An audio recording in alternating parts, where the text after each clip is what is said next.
परम पूज्य प्रातः स्मरणीय त्याग मूर्ति वीतराग, हम सब के प्रेरणा स्रोत, मार्गदर्शक, हमारे और आपके जीवन का कल्याण करने वाले, हमारा और आपका लोक और परलोक सुधारने वाले, अध्यात्म पथ के पथ प्रदर्शक, परहित और पर उपकार की साक्षात मूर्ति, निस्वार्थ भाव से देश और समाज की सेवा करने वाले, बेधड़क कथावाचक के रूप में, सुवक्ता के रूप में हमारे प्यारे प्यारे श्री सद्गुरुदेव जी महाराज। बोल श्री सद्गुरुदेव महाराज की जय हो। बोल श्री सद्गुरुदेव महाराज की जय हो। नगड़वाले बाबा की जय हो। परम स्वरूप पूर्व समाज, भक्ति स्वरूपा मातृशक्ति, प्यारी बहनों, प्रातःकाल की शुभ वेला में श्री परम सुंदर सत्संग भवन के भव्य प्रांगण में परम पूज्य गुरुदेव जी के चरणारविंद में अपने अपने पैरों की चौकड़ी लगाकर बैठते हुए, शरीर को सीधा रखते हुए, मन को अपने पास लाते हुए, चित्त वृत्ति को एकाग्र करके बैठते हुए, चेहरे को मंच की ओर रखते हुए, किसी भी प्रकार की हलचल को रोकते हुए, शांति का दान देते हुए, धर्ममय वातावरण में समय का सदुपयोग करते हुए धर्म की चर्चा, जीवन सुधार की चर्चा, प्रभु की पवित्र पावनी चर्चा कहने और सुनने का प्रयास कीजिए। धन्यवाद।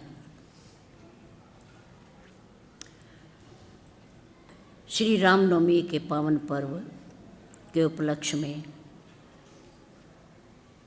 प्रतिवर्ष की भांति इस वर्ष भी सम्मानित सभा के द्वारा 7 दिन का समय निश्चय किया गया, जिसमें आज 6ठा दिन है।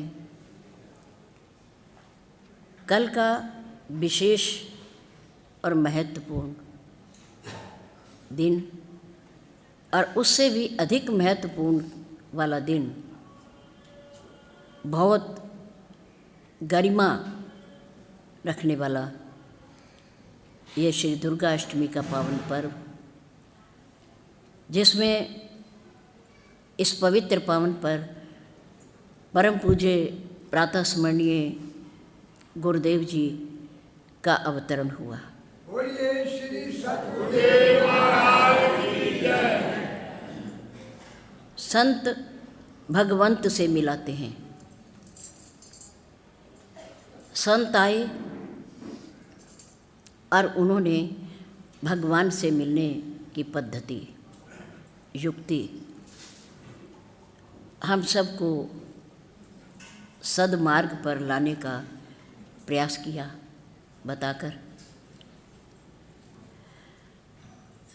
हम अपने पूज्य गुरुदेव जी, जिनकी प्रेरणा से हम सब का जीवन बना, हमें सदमार्ग मिला,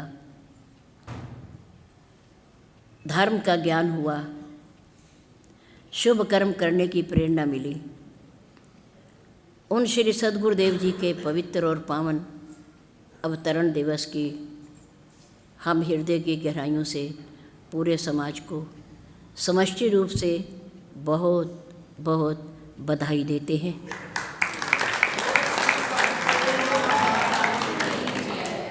और उनसे उनके आशीर्वाद की कामना करते हैं, प्रार्थना करते हैं कि पूर्व की भांति अपने समाज पर अपनी कृपा बनाए रखें, अपना कृपा भरा हाथ सबके सिर पर रखें, सब कुशलतापूर्वक रहें, धन धान्य से संपन्न हो, निरोग रहें, परिवार के साथ। ये भावना आप सबकी भी होनी चाहिए। आज के पवित्र दिवस पर हमारे से पूर्व मातृशक्ति ने भजन के माध्यम से अपने भाव रखे, बहुत सुंदर। ऐसे महान पुरुषों के जीवन के विषय में जितना चाहो आप कह सकते हो, आप गुनगुना सकते हो, आप गा सकते हो, आप उन्हें रिझा सकते हो, उनसे आशीर्वाद प्राप्त कर सकते हो। उनकी महिमा अपरंपार है। ऐसे महापुरुष सबके लिए होते हैं। उनके लिए जाति विशेष का, धर्म विशेष का कोई महत्व नहीं होता, क्योंकि उन्होंने उस हस्ती को अपना इष्ट देव स्वीकार किया है जिन्होंने प्रकट होकर के दुनिया में आकर दुनिया को जोड़ा, एक झंडे के नीचे बिठाया, सबको एक किया, एक किया। इसलिए वो इस धरती पर पूरे ब्रह्मांड के चक्रवर्ती सम्राट बने। उन्होंने अश्वमेध यज्ञ किया। धरती पर जितने देश उस समय थे, उन्होंने सब ने उनकी अधीनता स्वीकार की और उन्हें अपना राजा माना। ऐसे ही हमारे पूज्य गुरुदेव जी ने नकुड़ की धरती पर, लाडवा की धरती पर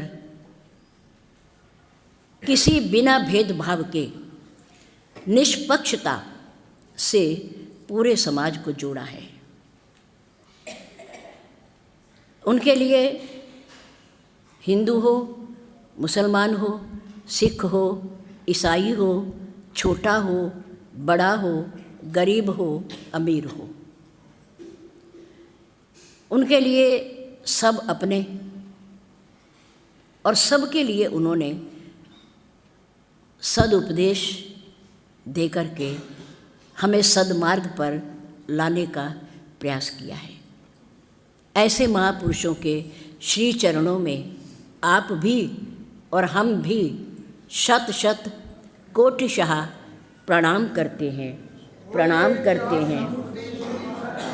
महाराज की जय।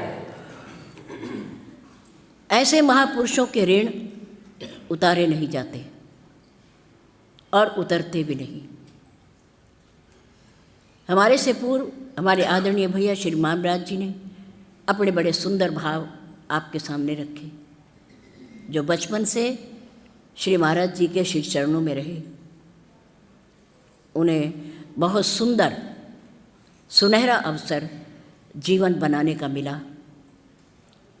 उसके बाद हमारे आदरणीय भैया श्री गुरदयाल सिंह जी ने, जो सपुत्र हैं देवलोकवासी, हमारे आदरणीय श्री कांशी राम जी के, जो सफ़ेद वस्त्रों में संत थे, जिनकी भावना पूज्य गुरुदेव के प्रति उच्च कोटि की थी। जीवन रहते रहते उन्होंने शायद कोई उनके जीवन का एक दिन भी ऐसा गया हो जब श्री महाराज जी नकुड़ में हों और उन्होंने श्री महाराज जी के दर्शन न किए हों। परिवार के सहित, अपने पुत्र वधुओं के और बच्चों के सहित धर्म के मार्ग पर चल कर के अपने परिवार को भी चलने की प्रेरणा दी। ऐसी दिव्य विभूतियों का हम धन्यवाद करते हैं। आज उनके कितने सुंदर विचार हैं महान पुरुषों के प्रति। बहुत जवानी में रहे होंगे जब श्री महाराज जी का उन्हें सानिध्य प्राप्त हुआ होगा, लेकिन आज नकुड़ से सहारनपुर में निवास कर रहे हैं। लेकिन सहारनपुर में जब जब सत्संग होता है और उन्हें समाचार मिलता है तो वो अपनी धर्म पत्नी के सहित उस स्थान पर पहुंचते हैं और सत्संग बैठ करके श्रवण करते हैं। ये बहुत बड़ी बात है। व्यापार उनका भी है, परिवार उनका भी है, जिम्मेदारियां उनकी भी हैं, लेकिन भाव तो अपने हृदय का है ना। उसी के अनुसार वो कार्य कर रहे हैं।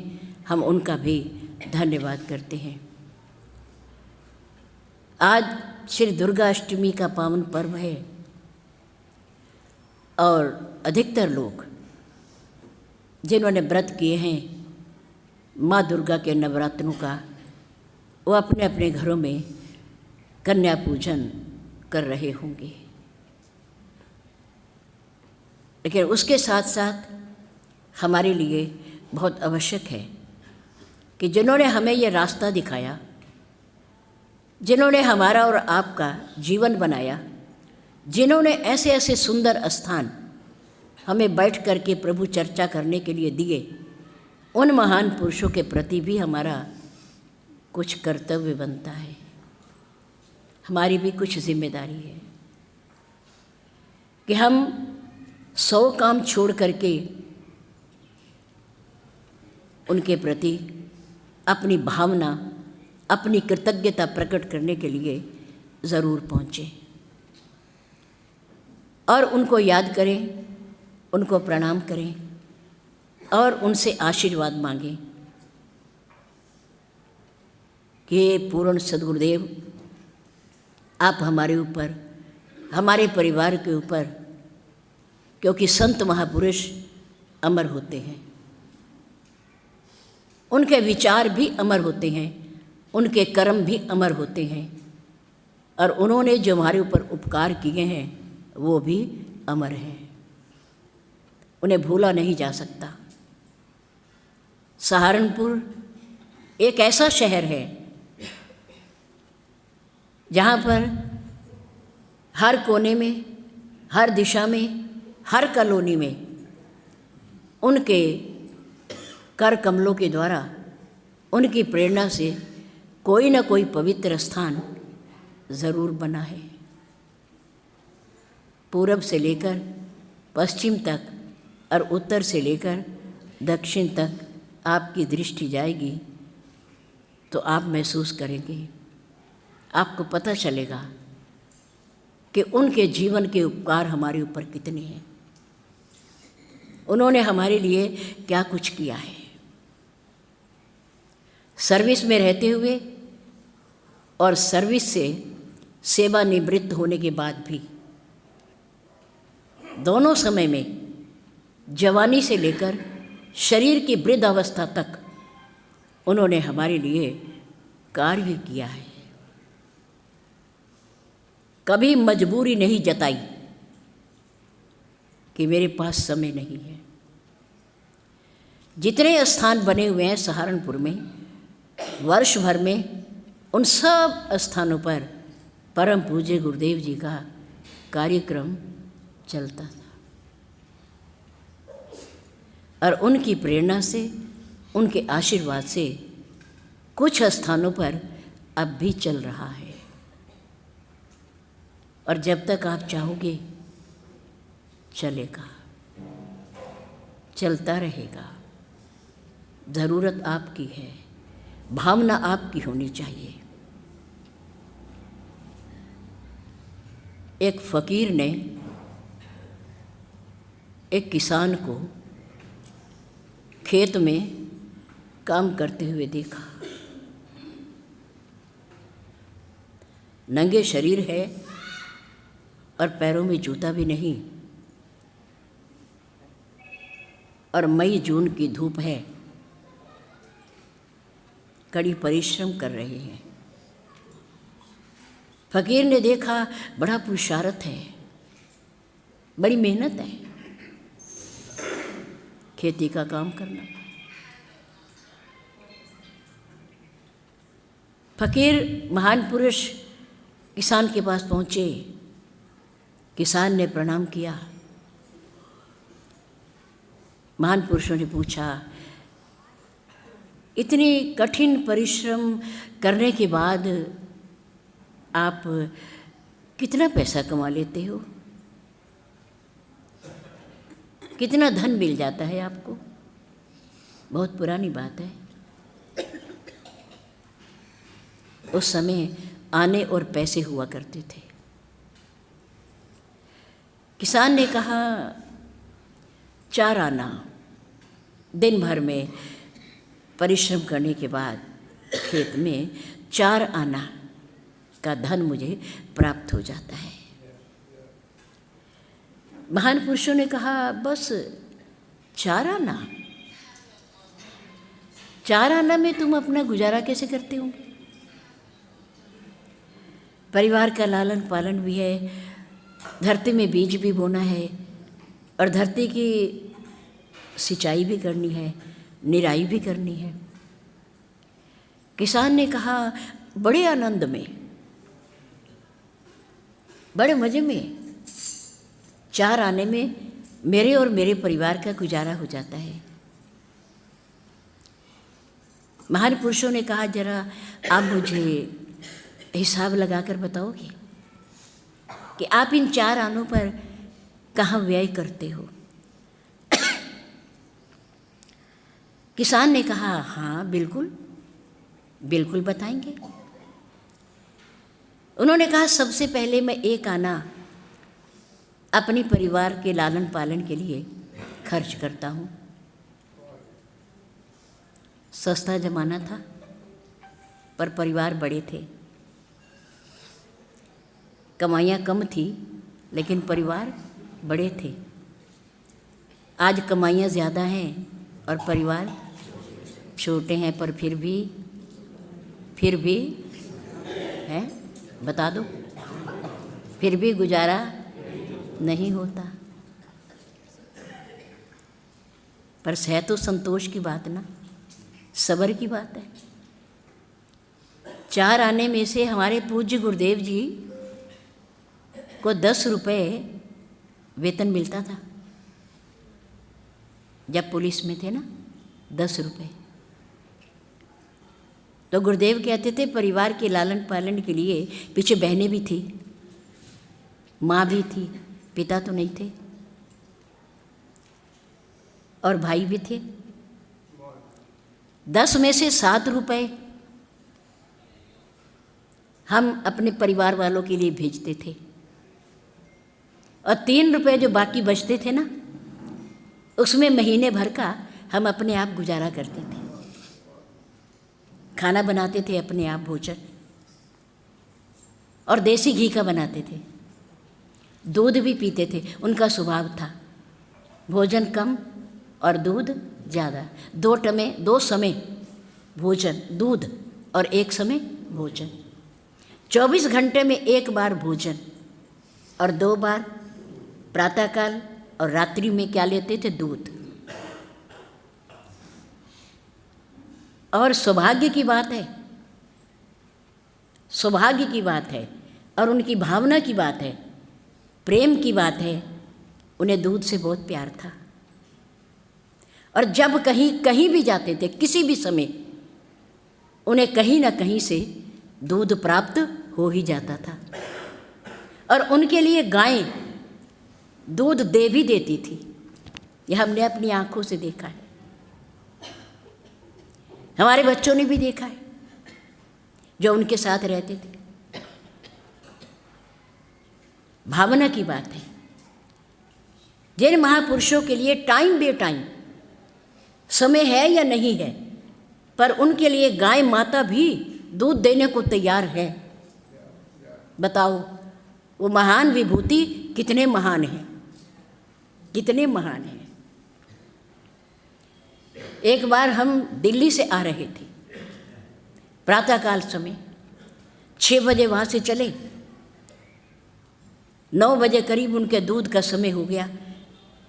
हम एक गांव में पहुँचे, पूछा कि आप दूध लेंगे? कहने लगे हाँ ले लेंगे, मिल जाएगा तो। और गांव में तो आप जानते हो कि बहुत सवेरे दूध निकल जाता है, 5 बजे प्रभात के समय लोग दूध निकाल लेते हैं।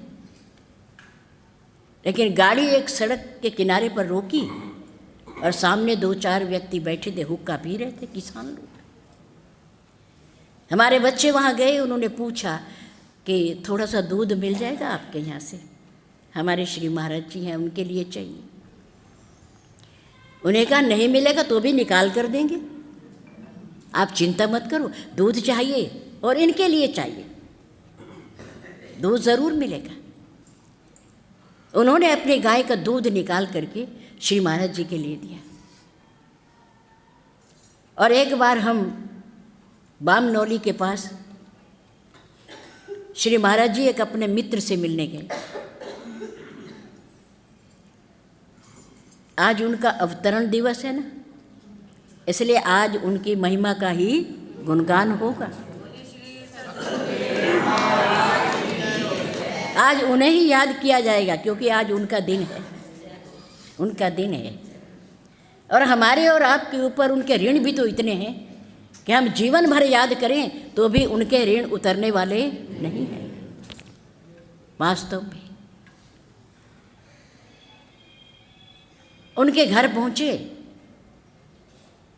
6 बजे 7 बजे का समय था। उन्होंने पूछा, आप क्या लेंगे?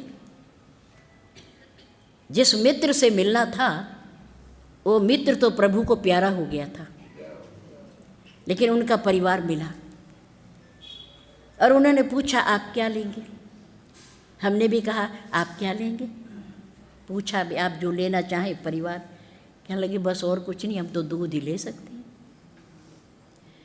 उस समय उन्होंने अपनी घरेलू गाय का दूध निकाल करके, और कच्चा, गरम नहीं किया, कच्चा दूध। श्री महाराज जी कहा करते थे कि गाय माता के दूध को उबालने की ज़रूरत नहीं है और ना उसमें शक्कर या चीनी मिलाने की ज़रूरत है। वो तो स्वतः मीठा होता है। पी करके देखिए, स्वतः मीठा होता है, गुणकारी होता है, लाभदायक होता है। जैसे एक माँ का बच्चे के लिए दूध गुणकारी होता है, बिना गर्म किए और बिना मीठे के पीते हैं बच्चे, ऐसे ही गाय माता का दूध भी बिना गर्म किए और बिना मीठे के पीना चाहिए। उन्होंने गिलास भरा और कच्चा ही दूध, झाग वाला दूध श्री महाराज जी को दे दिया। उन्होंने पी लिया बड़ी खुशी खुशी।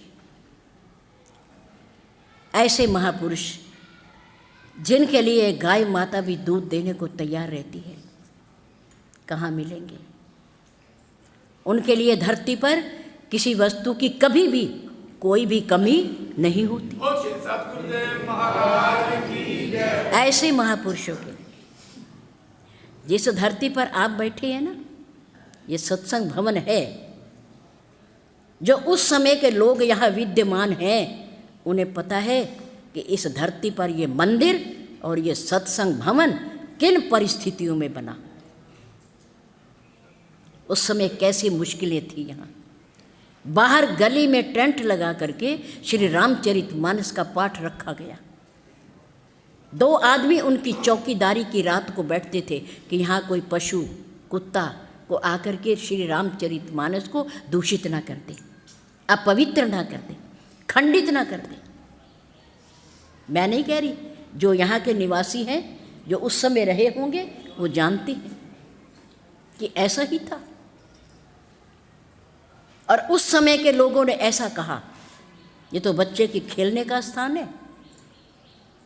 यदि यहाँ सत्संग भवन बना, इसकी तरफ किसी ने उंगली भी उठा ली तो हम उसकी उंगली को भी काट देंगे। उस समय ऐसी भावनाएं थी। लेकिन निस्वार्थ भाव से देश और समाज की सेवा करने वाले मेरे गुरुदेव का संकल्प पूरा हुआ। मंदिर भी बना, जय हो। मंदिर भी बना, सत्संग भवन भी बना, आपकी कॉलोनी की रौनक भी बनी, शान भी बनी, सम्मान भी बना।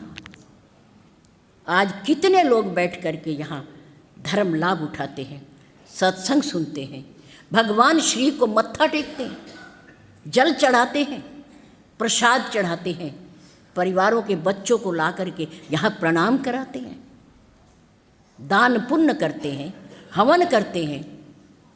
कितना भला हो रहा है? कितने जीवों का कल्याण हो रहा है। परोपकार संतों का, परहित सरिस धर्म नहीं भाई, पर पीड़ा सम नहीं अगुआ। पर उपकार वचन मन काया, संत स्वभाव सहज खगराया।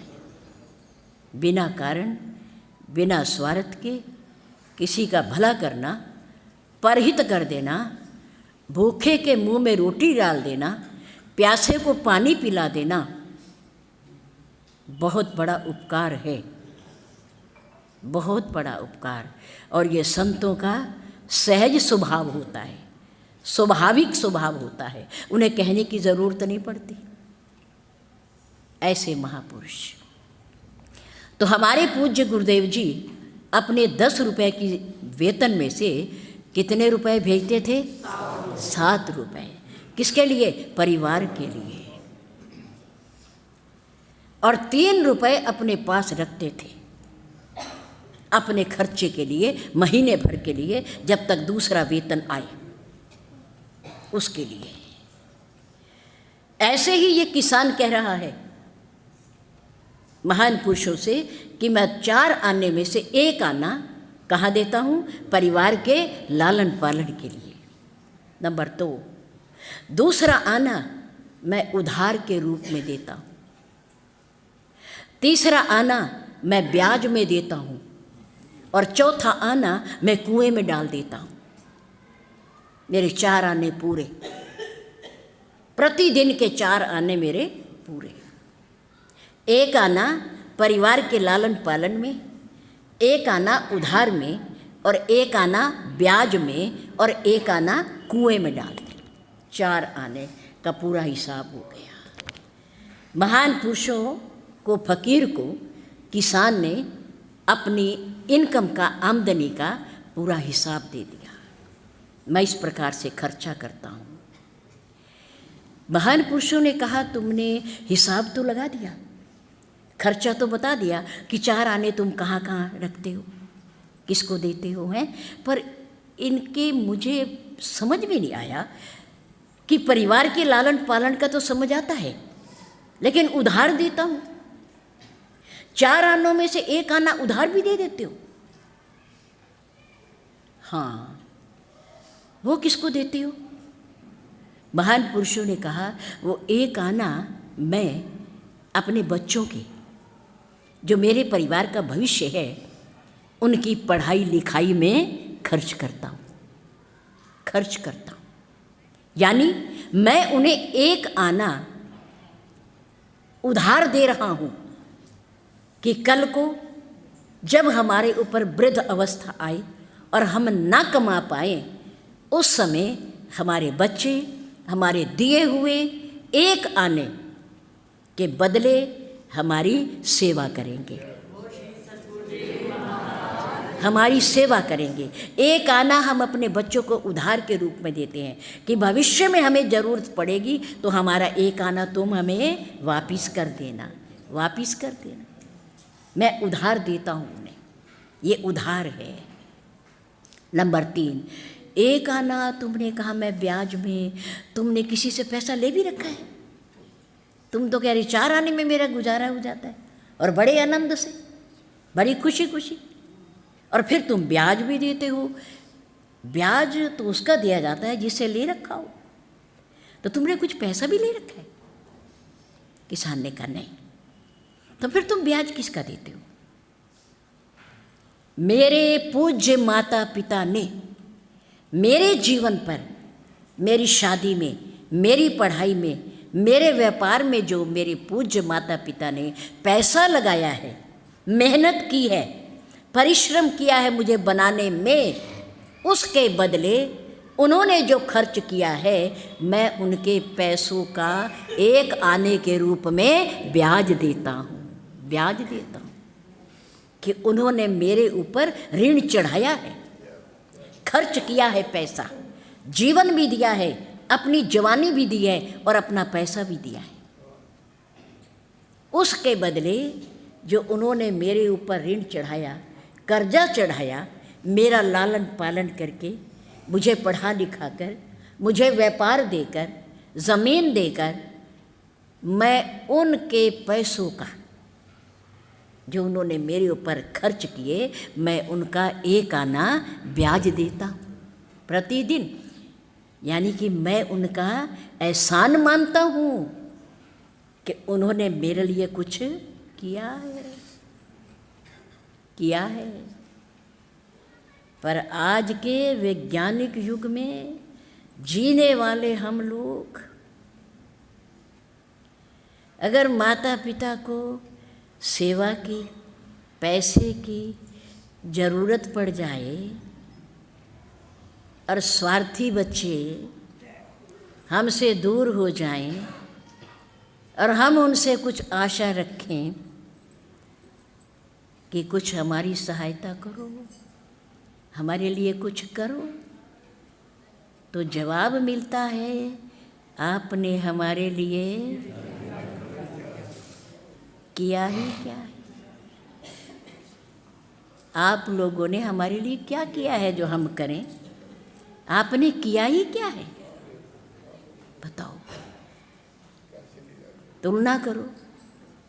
है अरे ना भी किया हो, मानो ना भी किया हो, कम से कम जन्म तो दिया ही है, जन्म तो दिया ही है, चलना तो सिखाया ही है, मुंह में रोटी तो डाली ही होगी, दूध तो पिलाया ही होगा, कुछ भी ना करा हो, कुछ भी ना करा हो, इतना तो किया ही है। इतना तो सबके साथ हुआ है, सबके साथ। पर आजकल की शिक्षा, आजकल के संस्कार, आजकल की पढ़ाई बच्चों को यही सिखाती है। तुम अपना देखो, अपना भविष्य संवारो। तुमने हमारे लिए किया, वो तुम्हारा फर्ज था, और हम अपने बच्चों के लिए करेंगे, वो हमारा फर्ज है, और तुम्हारे प्रति हमारा कोई फर्ज नहीं है।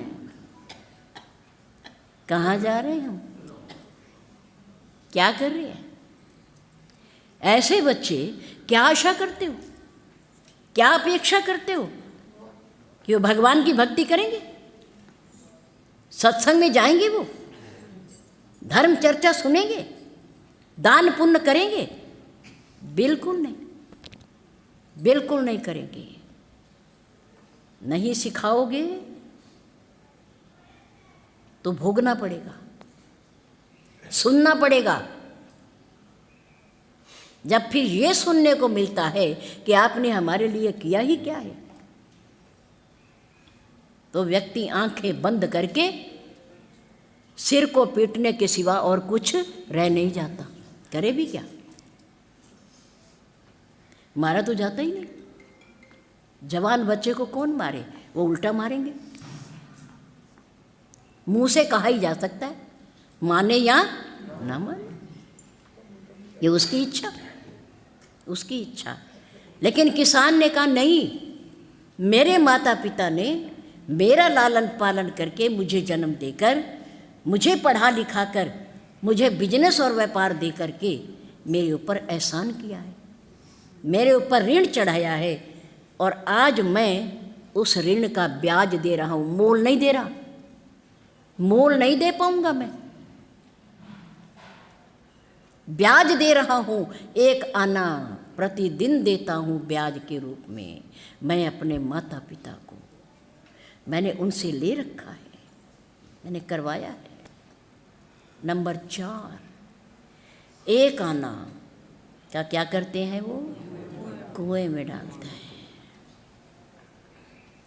इस एक आने से कुएं में डाल देते हो? हाँ, मैं इस एक आने से कभी कभी भूखे के पेट में रोटी डालता हूँ, प्यासे को पानी पिलाता हूँ, रोगी को दवाई दिलवाता हूँ।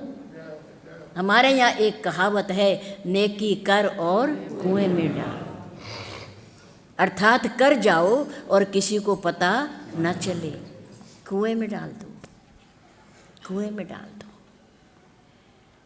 आजकल कुएं है ही नहीं, डालोगे कहाँ? हैं कई कुएं? नल हैं, नलके हैं, टंकियां हैं। नलके भी बहुत कम हो गए, अब तो टंकियां हैं। कुएं से पहले पानी निकालते थे, थोड़ा पुरुषार्थ होता था, परिश्रम होता था, है पानी कम बरता जाता था। और फिर उसके बाद नलके आ गए, नलके चलाने में भी परिश्रम होता था, थोड़ी बहुत ही मेहनत होती थी। इसलिए पानी का उपयोग करते समय थोड़ा ध्यान रखते थे कि नल का चलाना पड़ेगा, आधी बाल्टी से नहा लो, 8 दिन बाद कपड़े धो लो, क्या करोगे? मेहनत भी तो करनी पड़ेगी। आप तो टंकियां आ गई हैं, खुली छोड़ दो, क्या लगता है? सरकार थोड़ा बहुत पानी का टैक्स ले लेता है, पर भगवान तो टैक्स इसका लेते ही नहीं। ना सूरज की रोशनी का टैक्स है, ना वायु का, श्वासों का टैक्स है, और ना जमीन से निकलने वाले पानी का टैक्स है। वो कुछ नहीं मांगता, ये निःशुल्क है। और याद रखो, जो चीज़ निःशुल्क होती है ना, उसकी कदर नहीं होती, उसका सम्मान नहीं होता, उसकी कीमत को नहीं समझा जाता।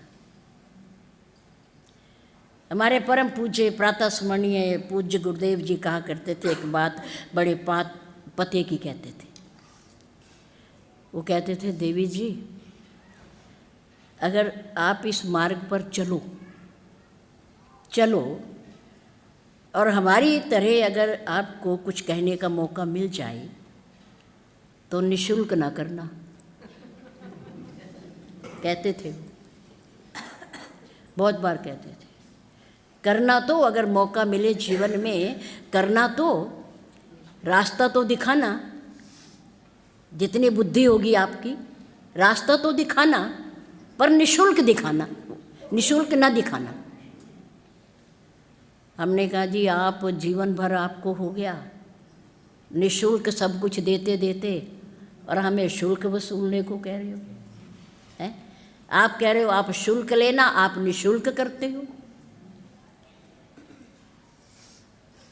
उन्होंने कहा, मैं इसलिए कह रहा हूँ कि निःशुल्क कथा करने वाले की समाज में सम्मान और कदर नहीं होता, उसे कोई नहीं पूछता, कोई नहीं पूछता उसे, कोई कदर नहीं करता निःशुल्क की। दुकानदार अपने काजू, पिस्ता, बादाम, किशमिश, महंगी महंगी वस्तुएं दुकान के अंदर रखता है, और नमक की बोरी बाहर सड़क पर रखता है, क्योंकि बहुत कम कीमत का होता है नमक। अब बढ़ गया रेट उसका, पहले नहीं था, पहले नहीं था। अब पैकेटों में आने लग गया ना, पहले बोरियों में आता था, है ना? पहले बोरियों में नमक होता था, अब पैकेट में आता है, पैकेट में। पहले लोग पानी पीने की मशीन निस्वार्थ निःशुल्क लगाते थे। गर्मी के दिनों में लोग पानी पिएंगे, प्यास बुझेगी, ठंडा पानी पिएंगे। और आजकल पानी बोतलों में भर के बिकता है, 20 रुपए की एक बोतल है। कैसा जमाना आ गया, कैसा समय आ गया है?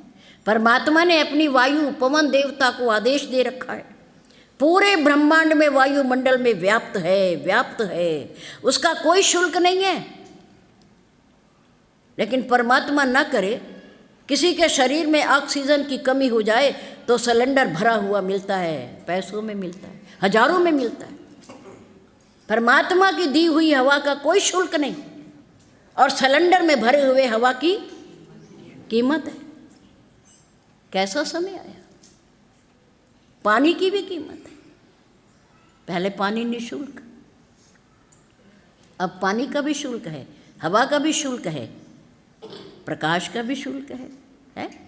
भगवान का दीपक जलता है सुबह से लेकर शाम तक, कोई शुल्क नहीं, कोई टैक्स नहीं, कोई फीस नहीं, कभी बिल नहीं आता। लेकिन सरकार जो देती है उसका शुल्क देना पड़ता है, और थोड़े थोड़े दिनों के बाद उसका शुल्क बढ़ता भी रहता है। घटना तो दूर की बात है, बढ़ता रहता है, क्योंकि वो पैदा की जाती है, बिजली पैदा की जाती है, उसमें पैसे लगते हैं, इसलिए पैसे लिए जाते हैं। पानी बोतलों में भरा जाता है, इसलिए उसके पैसे लगते हैं। ऑक्सीजन सिलेंडर में भरी जाती है, इसलिए उसके पैसे लगते हैं। लेकिन धन्यवाद करो किसका है? परमात्मा का, जिसने ये सब चीज़ें निःशुल्क दी हैं। अब वो कहते हैं जब तक मेरा दीपक जल रहा है ना, तब तक काम कर लो, अपने घर के निपटा लो। क्यों बाद में करते हो 12-12 बजे तक, 10-10 बजे तक? हैं क्यों लाइटें ज़्यादा जलाते हो? पहले लोग पेड़ों के नीचे सोते थे, छतों पर सोते थे, हैं? आजकल कहाँ सोते हैं? कमरों के अंदर सोते हैं।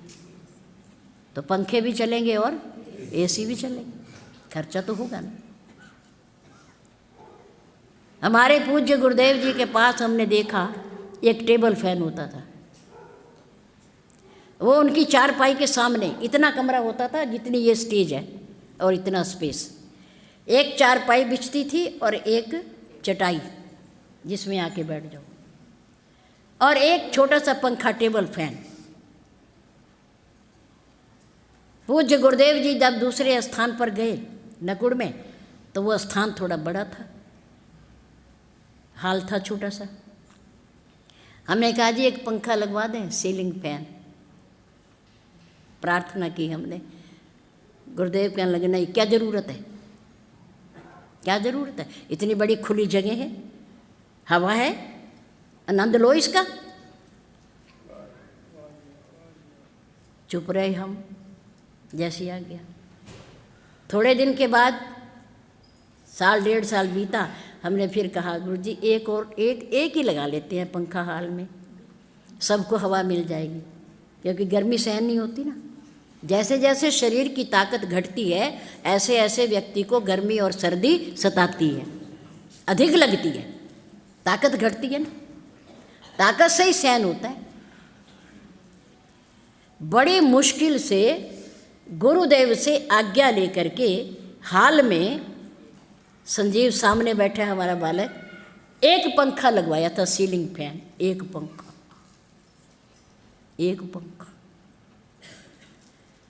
और उसी से फिर लोग जो आते थे वो चलता था तो बैठ जाते थे। उस समय लाइट भी बहुत कम होती थी। और गुरुदेव के थोड़ी दूरी पर, इतनी दूरी पर चारपाई के सामने एक टेबल फैन होता था, बस, और कुछ नहीं। और आपको पता है कि जब सत्संग में बैठते थे श्री महाराज जी, प्रवचन होता था, तो उस समय सारे पंखे बंद कर दिए जाते। वो गर्मी का अनुभव केवल आपको ही नहीं होता था, वो स्वयं भी सहन करते थे। उनका कहना कि सत्संग एक तप है, इसमें तपो, सुनो, कान लगा करके सुनो, सावधान होकर के सुनो। पंखा चलेगा, ठंड लगेगी, शीतल वायु मिलेगी, सो जाओगे, आंख लग जाएगी। एकांत है, शोर तो है ही नहीं, स्वाभाविक है आपकी आंख लगना। इसलिए पूज्य गुरुदेव जी पंखे बंद करवा देते थे। कथा से उठने के बाद उनके बनियान भी भीगी होती थी और कुर्ता भी पसीने से भीगा होता था। तप करते थे, किसके लिए? हमारे और आपके लिए तप करते थे। ऐसे महापुरुषों का संसार में मिलना मेरी समझ से तो बाहर है, असंभव। अकेले थे, हैं और रहेंगे। बोल सद्गुरुदेव महाराज की जय। आपका मन भी मानता होगा, जिन्होंने उन्हें सुना होगा, कुछ पाया होगा उनसे। पूर्ण सद्गुरुदेव जी ने अपने जीवन को हमारे और आपके कल्याण के लिए समर्पित कर दिया, समर्पित कर दिया। किसान ने कहा मैं एक आना कुएं में डाल देता हूँ, जो कुछ मेरे से बन पड़ता है मैं भलाई करता हूँ एक आने से, उसके बाद मैं उसे याद नहीं रखता, मैं भूल जाता हूँ कि मैंने क्या किया, पर प्रतिदिन करता हूँ, प्रतिदिन करता हूँ। हमारे प्रथम गुरु सिद्ध पुरुष भगवान का अवतार गुरु नानक देव जी, उनके पूज्य पिताजी ने, क्योंकि वो अपने आप बड़े व्यापारी थे, श्री कालूराम जी, उन्होंने थोड़ा बड़े होने पर, जवान होने पर श्री गुरु नानक देव जी को 20 रुपए दिए कि जाओ जाओ व्यापार करना सीखो, व्यापार करके आओ, कुछ खरीद के लाओ जिसमें मुनाफा हो। गुरु नानक देव जी ने पूज्य पिताजी से 20 रुपए पकड़ लिए और चल पड़े।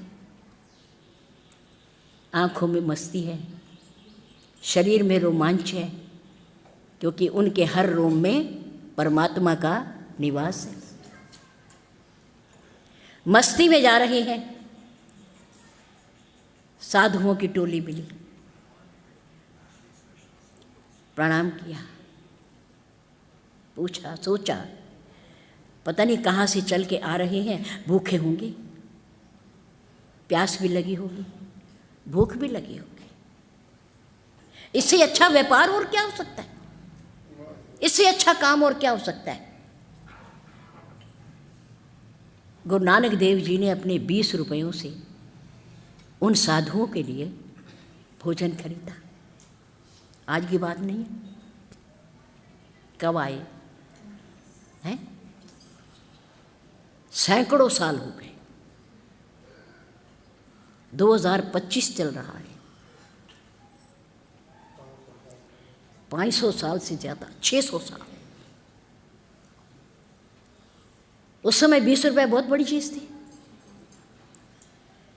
उन साधुओं को पंक्ति में बैठा करके भोजन करवा दिया, उनकी संतुष्टि कर दी।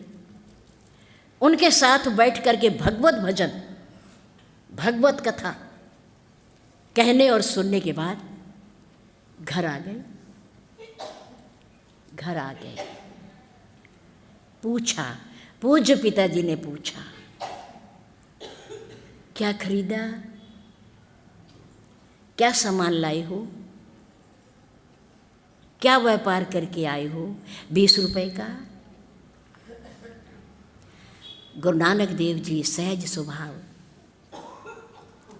संत स्वभाव, सहज खगराया, पर उपकार वचन मन काया।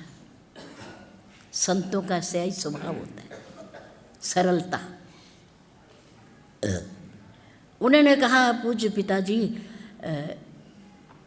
एक साधुओं की टोली जा रही थी कीर्तन करते हुए, मुझे लगा वो भूखे हैं, प्यासे भी हैं, पता नहीं कितनी दूर से आ रहे, तो मैंने उन 20 रुपयों का भोजन खरीदा और उन साधुओं को खिला दिया। अब पूज्य पिताजी के तो क्रोध की सीमा नहीं रही कि पहले बार व्यापार करने भेजा और ये हाल है इसका, आगे क्या करेगा, आगे क्या करेगा? पास में बैठे हुए उनके मुनीम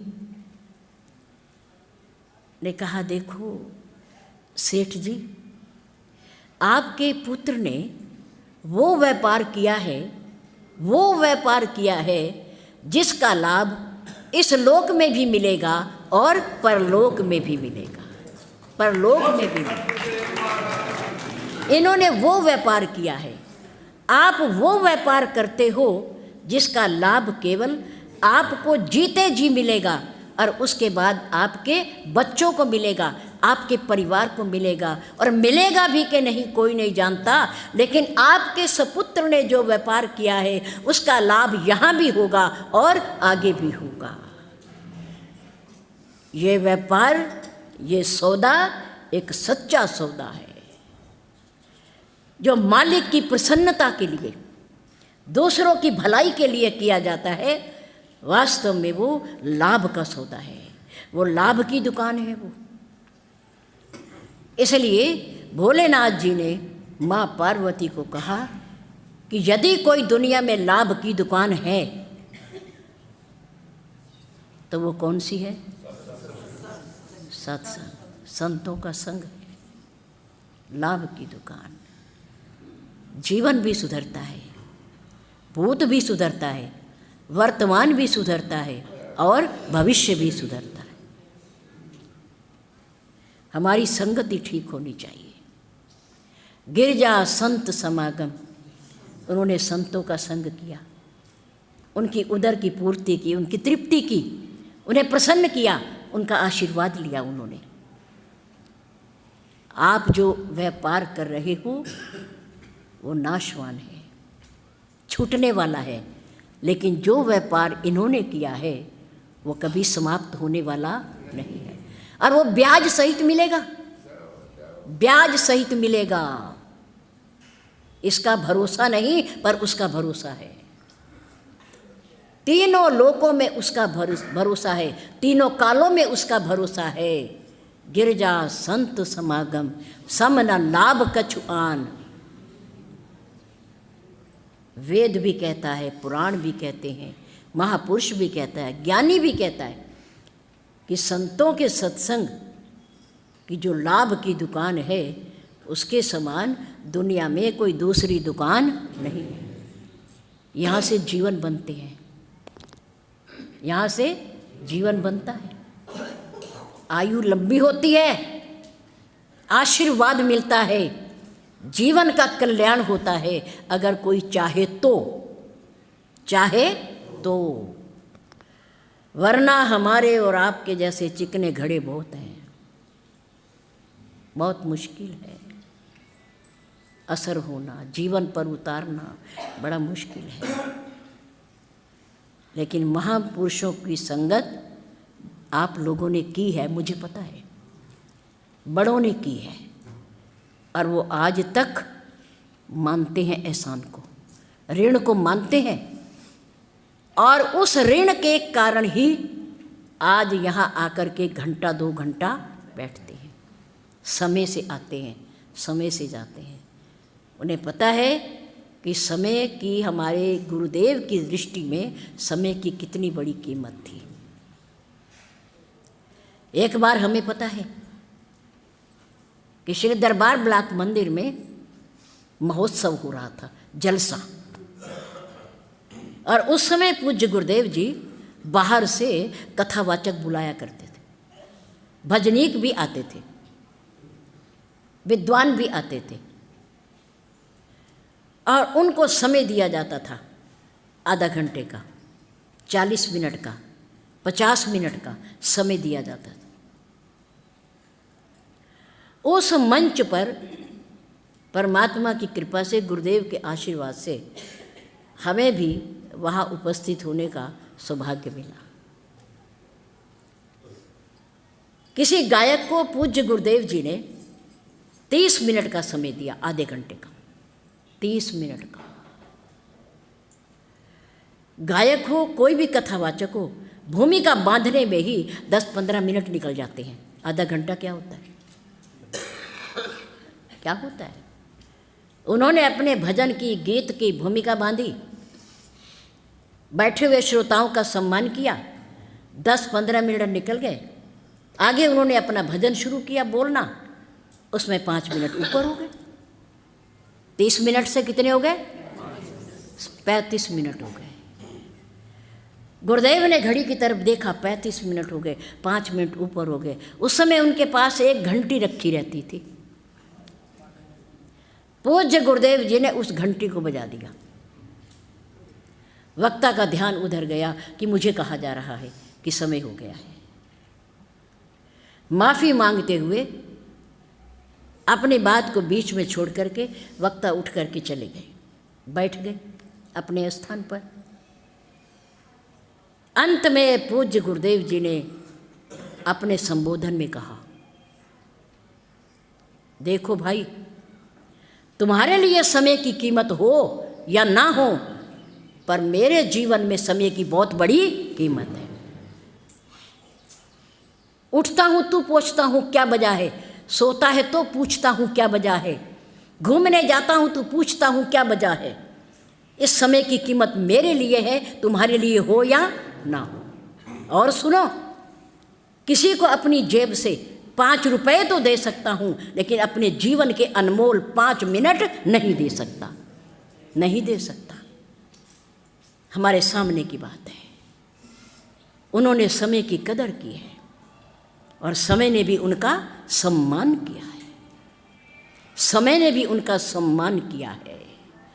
समय का उन्होंने पालन किया। समय ने उनका ध्यान रखा, इसलिए सन 2003 में मकर संक्रांति का पर्व मनाने के बाद शरीर में शक्ति न होते हुए भी उन्होंने अपने पर्व को, वार्षिक उत्सव को मनाया। और सूर्य उत्तरायण होने पर शुभ माना जाता है शरीर को छोड़ना। सूर्य उत्तरायण होने पर 15 जनवरी सन 2003 को 5:45 बजे पूज्य गुरुदेव जी ने इस पार्थिव शरीर का त्याग कर दिया। ऐसे महापुरुषों के हम शिष्य हैं, सेवक हैं, ये बहुत बड़े गर्व की बात है, गरिमा की बात है कि हमारे पूज्य सद्गुरुदेव ऐसे हैं, ऐसे हैं। जीते जी पैसे को छुआ नहीं और आज तक किसी की जेब को खाली रहने नहीं दिया। स्वयं पैसे की तरफ देखा नहीं और किसी को धनवान बनाने में कोई कसर नहीं छोड़ी।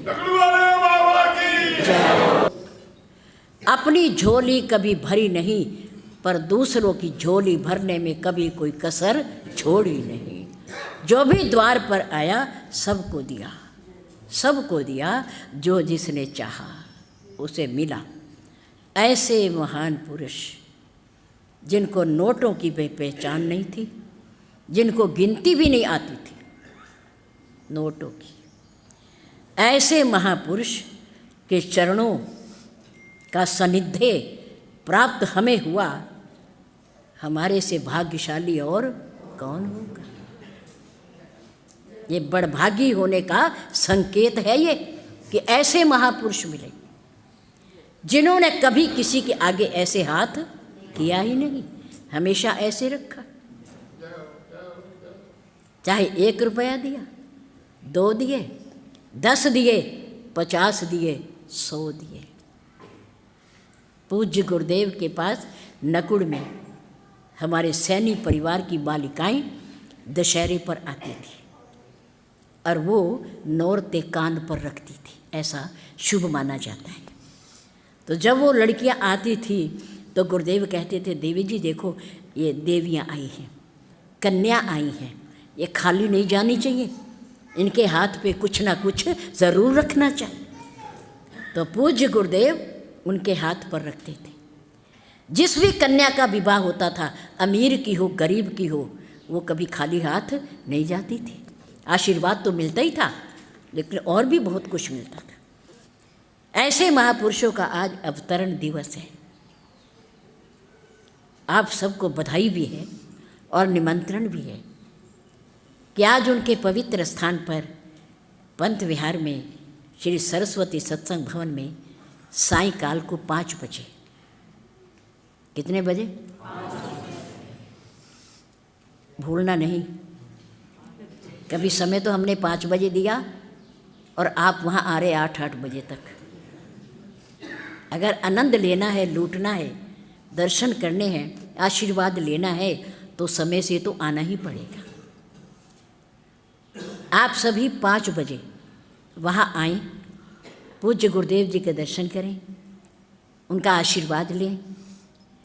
उसके बाद 6:30 बजे हमारे यहाँ आरती का नियम है, वो आरती होगी, वो 7:30 पौने 8 तक चलेगी। उसके बाद आपके लिए भंडारे का प्रबंध रहेगा। आप उस प्रसाद को स्वीकार करें, ग्रहण करें और अपने गुरुदेव की स्मृति को अपने अपने हृदय के कक्ष में बनाए रखना। जिसने मेरे राम को और मेरे गुरुदेव को बिठाया अपने हृदय के कक्ष में, दुनिया के सारे फैसले उसके पक्ष में।